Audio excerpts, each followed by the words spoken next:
This video is presented by Glenn Smith Chevrolet GMC in Opelika. Get ready to smile. Hello, baseball fans. You're watching On Deck with Tyler Redmond. Well, we are once again joined by Doug Flynn. Doug, we're once again here at the Darrel Chaney United Way Golf Tournament. It's always great to see you.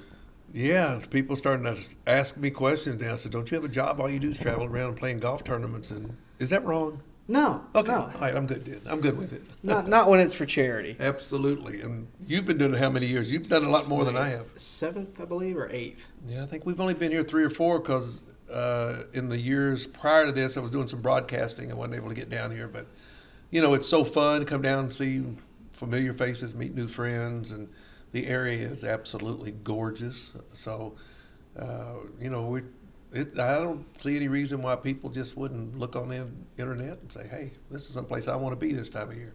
Well, and for a fan, you know. And it's my birthday coming up. Happy birthday. Thank you. Well, it's not quite here. It's getting close, though. Happy close birthday. Thank you. Well, Doug, of course, for a fan, you know, they get to come here, meet former big leaguers, current big leaguers, former NFL players. Dave Bristol was here earlier, former manager. You know, what kind of environment does that bring in for the fans that may want to come? Well, you know, you got a lot of guys here who put a lot of time in the major leagues, and not everybody here is a marquee name, although there are a few. Seeing Dave Bristol is just, for me, is fun. I mean, Dave's 93 now. He was the architect of the Big Red Machine. He put all those pieces together, and then Sparky came over and took credit for it. And that's really not true. Sparky did such a great job. But Dave, I think, doesn't get the credit he deserves. He had so many guys that were a part of that in the early days with Lee May and Tommy Helms, Pete Rose, and Johnny. And he's a guy that really started putting that together. And then a couple other changes, of course, got it to where it ended up being. But I love seeing old friends, seeing a lot of Braves players that I played against. Glenn Hubbard, always one of my favorite players and people. I love being around him. And so, yeah, it's just so much fun to come. And as you know, we will tell a story or two, and we will embellish quite a bit. And it's a lot of fun to listen to. Regardless of truth, it's a lot of fun to listen to. Never let the truth get in the way of a good story. Never, absolutely or not. the facts. Never. You mentioned kind of the folks that are here. I want to talk about the guy that runs this, the guy whose name is on the tournament, Darrel Chaney. Just all the work that he's put in with this tournament to make it what it is, and all the goodwill that it does. $65,000 on average per year to United Way. Just if you could talk about the work that you guys do here. Well, I feel like I don't do anything. I just show up and play golf and have a little fun. Darrel does all the work with the committee, and when I made it to the big leagues in 1975, my job was going to be as a utility infielder. Obviously, I wasn't going to play every day because Joe Morgan and Dave Concepcion were. Darrel had already been in the league for a long time, was a starting shortstop, had been in a couple of World Series playoffs, and he basically took me under his wing. Now, there's only 3 years difference in us, but he took me under his wing. He said, look, these are what we have to do because we're not going to play. We got 2 pretty good players in front of us. They're going to call on us, and we're going to be filling in some, so you need to be ready. And he helped me to be ready when I was called upon. Our friendship just began to grow. He ended up leaving in the next year and going down to the Braves. And we just have remained dear friends for all of these years. I love him and Cindy and Keith and all the grandkids that he has now. So, you know, I feel like he's just one of my best friends. And even though we're so far apart, we still stay in touch. No doubt. You guys, I know every time you see each other, it's like you never left. Yeah. That's what it feels like. And, you know, there's a lot of that here, a lot of good people here that want to contribute, want to do good work, and I'm thankful that you're one of those people. Well, you know, it's too much, the Bible says, and much is given, much you've got to give it back. So, and, you know, everybody, one of the questions they'll say, well, how much money would you be making today? It doesn't matter. How much would Mays be making, or Bench, or Aaron, or any of those guys? We got to play in an era which I'm so thankful for, and Darrel and I just happen to be a part of one of the best teams, I think, and what history seems to say that ever was put together.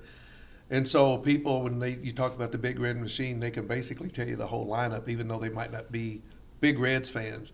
And we got to see it firsthand. We got to be a part of it. We got to share in the spoils of victory, so to speak. And so, you know, you feel like that you need to give back, and everybody that's down here is giving back not only to this, but probably to a lot of other stuff too.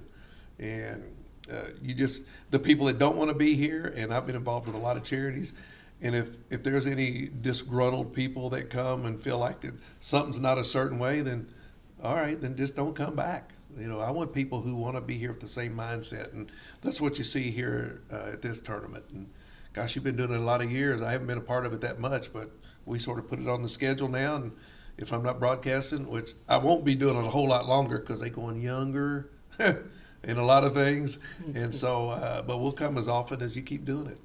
Absolutely. And we were looking at it the other day. You mentioned the Big Red Machine. We were looking at it the other night. The top 100 teams of all time in baseball ranked. The fact that you guys are even considered to be amongst the top of that list, what does that mean to you to be able to say that you were a part of something like that? Well, I have mixed emotions because my heart wants to tell me that we were one of the best teams after what we did. And it wasn't just winning in 75 or 76, but they won the World Series in 70 and 72, got beaten in the playoffs by the Mets in 73, back in 75 and 76. So, I think when you look at I'm not one of those guys who looks into sabermetrics and said, let's go compare this with that. If you're the best team of your era and you're one of the best players of your era, to me, you deserve to be in the Hall of Fame, like Dave Concepcion. Absolutely. I think he deserves. I think Veda Pinson should be in. I think Keith Hernandez should be in. And there's other guys that, they were the best at what they did at the time they played. So, but for the people that don't play the game, they like putting the 27 Yankees against the 75 or 76 Reds and having fun with it. That's great. I love that. But when you see people maybe that are a little bit younger that didn't know the history of the game as well, they just start looking at numbers, and those sabermetrics can judge a lot of things about a person, but there's a few things that it can't.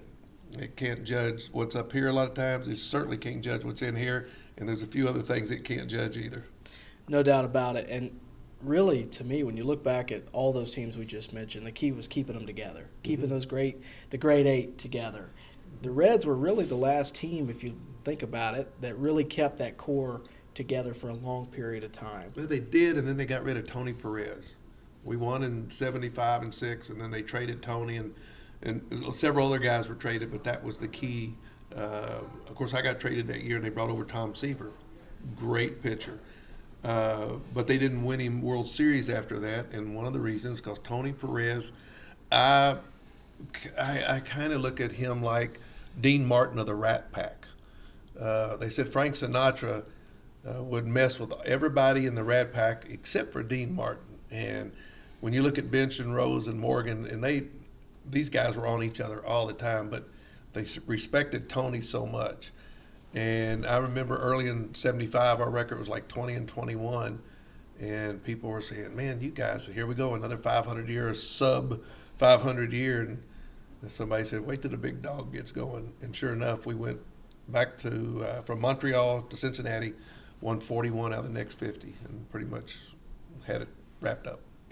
We mentioned the grade eight. We can talk about them at length, but there's a lot of guys on that team that don't get talked about quite as much. Darrel Chaney's one of them. Absolutely. Bill Plummer's one of them. I want to give you the open mic. Tell me about those other guys. The other guys were good role players. Merv Redmond, Terry Crowley came over that year. But nobody talks about the pitching.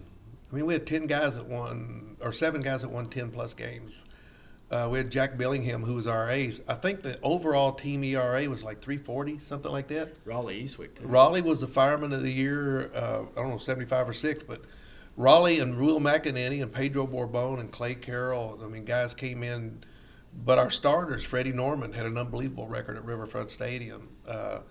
In the early days, my first year, we had Clay Kirby there, and then Don Gullett, who was an outstanding pitcher.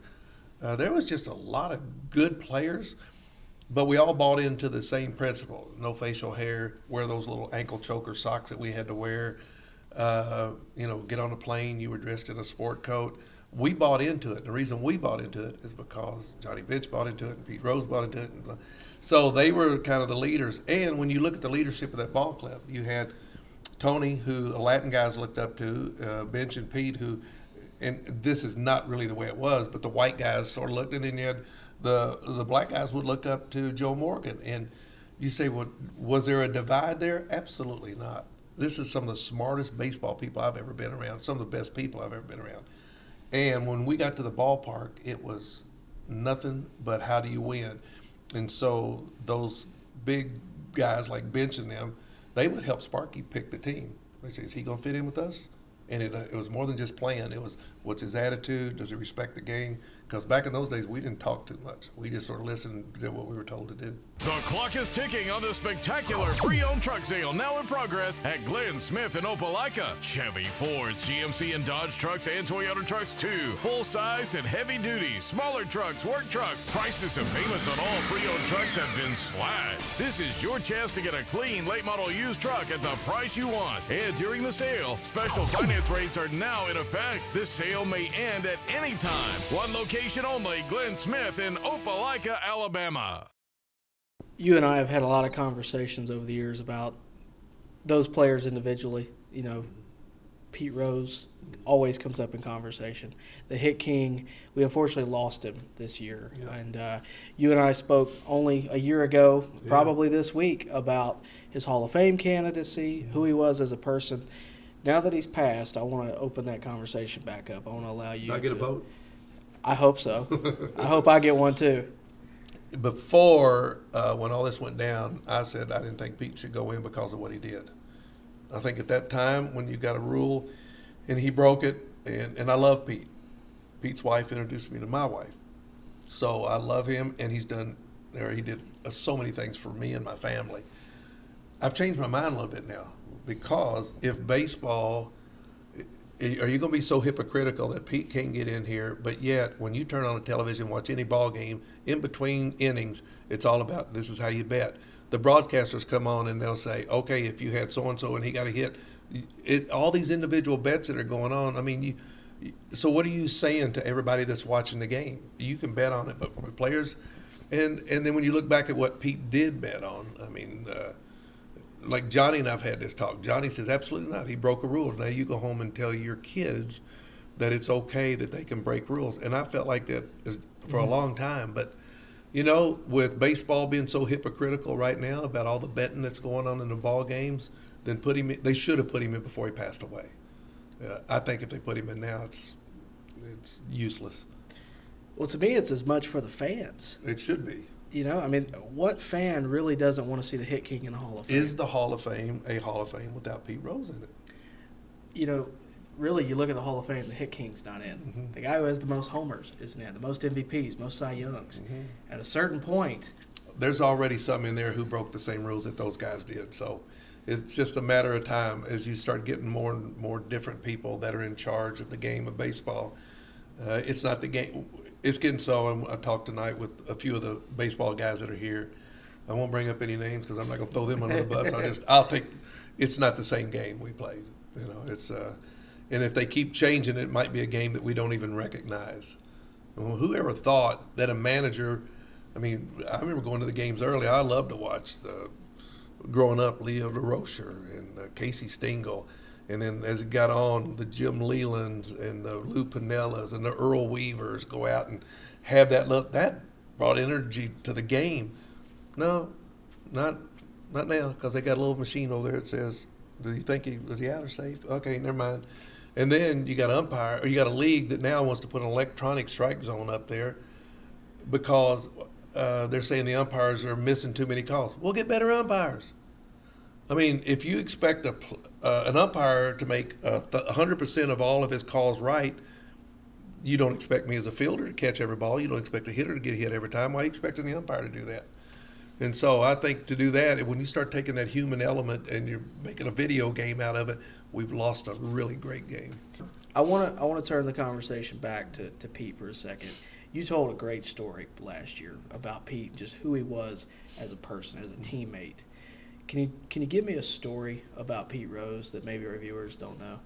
One that I haven't told? One that you like that you want I like to tell. them all because every one of them had it was a very personal thing, and you get to know a guy other than what the public sees him because you're around him so much. But he did so many things for my family. Did I tell the one about my sister? Last year, didn't tell this. This is the one that tells me so much about Pete. So 75, 76. We win the World Series. 1977, I'm going to spring training. My sister gets kidnapped and murdered, and it's to this day an unsolved mystery. So I call the Reds and I say, okay, I'm coming down, but I want to bring my mom and dad to spring training, but I want to live away from the media and everybody, just so I don't. We got phone calls coming in all the time. It's an open investigation, blah, blah, blah. So I called the Reds, and Dick Wagner's the general manager, and I said, Mr. Wagner, I said, I need to live outside the hotel. And he says, well, you don't have 3 years in the big leagues. I said, I know that, but this is a situation, and we're getting all these calls. I just want to be away. Well, son, if I do that for you, I'll have to do it for everybody. I said, so you're telling me I can't do it? He said, that's what I'm telling you. I said, I quit. So I'm sitting at home, and it was about 45 minutes or so. The phone rings. It's Pete, and he's laughing. He says, what'd you tell Mr. Wagner? I said, I told him I quit. He said, I think that's great. I said, hey, we got 2 World Series. I'm 2 for 2. The only place I got to go is down from here. And he started laughing. He said, nope. He said, I've got you a place where I'm staying, because he stayed away from the hotel. He said, I got a room for your parents. I got a room for you. Nobody will bother you. And you just come and stay there. That's Pete Rose. And he was like that to me and my families, anytime I saw him, he was like that. So I told him I'm starting to collect some autographs. And we're having dinner one New Year's. We'd go out every New Year's with him and have a dinner, go back the next day, watch football games and stuff. He comes downstairs, throws his rookie card across the table and said, here, start it off with this. Like, wow. So, he was like Elvis. He would give you something all the time. Like, I've got some of his sunglasses, those big old Porsche sunglasses. And I don't wear them, but I've got them, and they're him. Still got the price tag on them or stuff. I heard he took all of the coaches or young players. Maybe Darrel was one of them. One time, bought them all suits. He sure did. Darrel got them all. Yeah. So, that's just the kind of guy he was. It's a shame that he went to jail, served his time, and I guess the ideal thing would have been right after it happened, say, yeah, I did it, and I'm sorry. But, if you know Pete, that was going to be hard for him to do. And I think he thought that he could make it work, and it didn't work. And now that he's gone, everybody's got – the thing that really irked me the most, there's some things on ESPN and others, there's some guys that just did a total hit piece on him after he disappeared. Didn't have the guts to do it while he was alive, but they did it after because they knew if they faced him, he'd know about it. He could tell you everything going on in baseball, everything going on in the stands, everything's going on around the league. He knew the pitching rotations for every team for a week or 2 in advance. And he could tell you, he said, I'm going to get a couple off of him, get 2 or 3 off of him. He was just, if you played with him, you loved him. Played against him, probably wouldn't like him too much. Doug, I want to thank you for telling me that story. Yeah. I really do appreciate it. And I hope one day baseball forgives Pete. I have, you have, fans have. Oh, yeah. And I know one day he'll be in the Hall of Fame, whether that's here or up there. Yeah, sure. I'm hoping up there more important than here. Yeah, absolutely. And there's a rumor that Bernie Carbo had talked to Pete, and before he passed away, that he accepted Christ. And if that's the case, it's going to be fun to be up there. Here comes more Big Rigs, loaded with new GMC trucks and SUVs to Glenn Smith and Opelika. Choose from a huge selection of full-size GMC Sierras, discounted up to $13,000 off, and enjoy no payments until September. Plug into the future with the exciting new GMC Sierra EV, now with a 36-month lease for just $799 a month. That's right, just $799 a month. Glenn Smith GMC, now celebrating 33 years. Get ready to drive and get ready to smile. Doug, you've always been very opinionated about the game. David Shannon pinned that on you yesterday. It was perfect. I want to talk about just your opinions of the game today. You kind of alluded to it earlier. The game has shifted in a massive way, whether that be with technology, whether it be in philosophy, just the way it's approached. When you look at the philosophy of the game, the way guys are hitting, the way guys are strategizing on the base pass, how much does it frustrate you? Because I know it does. How much does it frustrate you that the game looks so much different today? I don't watch it. Be truthful with you, it's there's some really good athletes out there. There's some good players. There's some really good athletes, and but when you start, the name of the game is winning. There's only 2 stats that matter: did you win or did you lose? And when you see guys with men on second, no outs, and not even taking a shot to the other side, nobody butting anybody over. Because the statistician said that bunting was just giving up an out. won a lot of ball games in the old days. And that frustrates it's so different. I mean, there's so many replays now. Well, good night. If we all had replays after everything, we'd probably all get every call right. I don't like that part of the game, and it's probably the thing that frustrates older guys like myself is the lack of respect for the game. You can go to a lot of these young players today. They couldn't tell you one player that played for the Big Red Machine. They couldn't tell you who Jackie Robinson was or Ted Williams was. They didn't know because they've got so many other things that they're looking into or watching, or it's keeping them busy. When we were growing up, we were collecting baseball cards. We were watching the games once a week on TV. And if you were lucky, you got to go up to a pro ballpark and watch it. And you'd make up games with the baseball cards that you had, and you just have fun. And then if you saw a guy, like I remember watching on TV and watching shortstops and second basemen play, and just watching the way they move their feet and how they turn a double play and all that stuff. I don't think there's a lot of that going on now. Now, there's some good ball players out there, and there's some big ball players out there. Most of us as infielders in those days weighed about 165 to 175 pounds. We couldn't make a roster now. So when people say, would you like to be playing now? Oh, I love playing in the 70s. Now, I mean, of course now, just think if you look at all the players that played in that day, if they'd had the weights and the nutrition and all that other stuff that the guys have today, then there'd be some monsters playing then too. No doubt.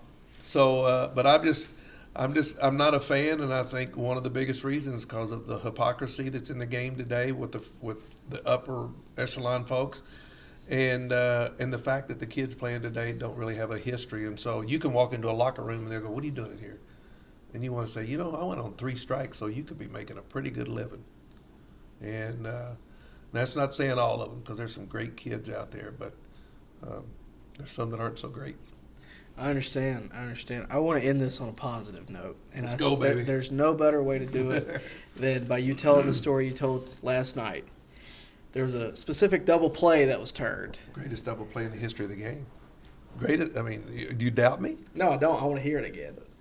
Well, it happened to be with Darrel Chaney, and this was 1975. Was it Fulton County we were playing in, I guess?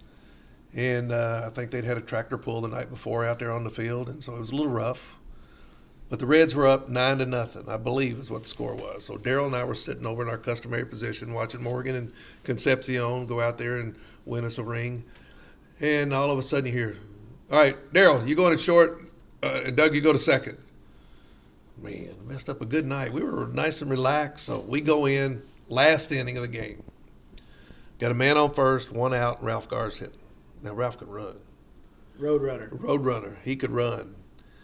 So Darrel and I are sitting there, and we know they're not going to steal, so we're just hoping, let's hit a ground ball and see what we can do. Sure enough, Ralph chops one. It goes just over outreach arms of the pitcher. Darrel comes in from short, grabs it, underhand, flips to me. I come across the bag, turn a double play, not even close. And we're thinking, man, that was good. We come up at each other, we're high-fiving. Well, the 16,000 that were in the stands had somehow disappeared, and there might have been like 150 people left, counting the ushers. And they're kind of watching these 2 clowns run off the field, and we look in the dugout, and there's nobody around, and we're going, gee, many Christmas.